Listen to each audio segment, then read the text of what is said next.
اینو هم میتونی برای صبحونه درست کنی، هم میتونی برای شامت درست کنی. در هر صورت یه غذای کاملا مقوی و ساده است که درست کردنش خرج زیادی نداره، در دسترس موادش و خیلی زود و راحت آماده میشه. چیزی که من درست کردم تقریبا میشه گفت فقط با 4 تا قاشق روغنه.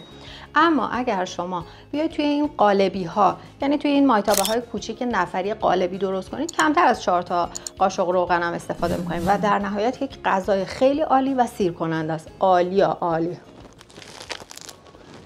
ببینیم چیا لازم داریم برای این کوکوی سیب زمینی و کدو. 2 تا سیب زمینی متوسط، 2 تا کدوی کوچیک و یه پیاز کوچولو لازم داریم. و نقش اصلی رو اینجا رنده بازی میکنه برای ما که لطف میکنه همه اینا رو رنده میکنه و بعد مواد رنده شده رو قشنگ میفشاریم با هم دیگه که آبش خارج بشه. بعد از اینکه آبش خارج شد بهش زردچوبه میزنیم، نمک میزنیم و 2 تا قاشق هم آرد نخودچی من اضافه کردم برای اینکه کدو آب میندازه و آب کدو رو جمع کنه. 2 تا تخم مرغ لازم داریم و در نهایت میریم که اینا رو با هم دیگه هم بزنیم کاملا با هم مخلوط بشن.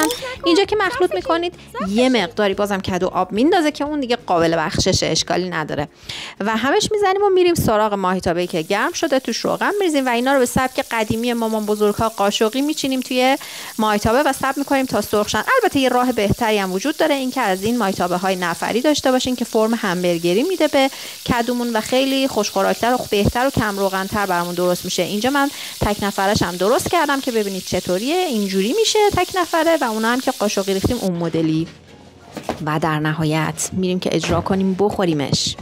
به دلیل اینکه سیب زمینی خودش کربوهیدرات محسوب میشه دیگه من این غذا رو با نون نمیخورم، به جاش با کاهو میخورم. فرقی هم نمیکنه کاهوی رسمی باشه یا کاهو پیچ باشه. در نهایت این غذا هم فیبر داره که فیبرش رو کدو تامین میکنه، هم پروتئین داره که تخم مرغ تامینش میکنه و هم کربوهیدرات داره که به واسطه سیب زمینی کربوهیدراتش تامین شده و یک غذای خوب و عالی و کم کالری و مقوی.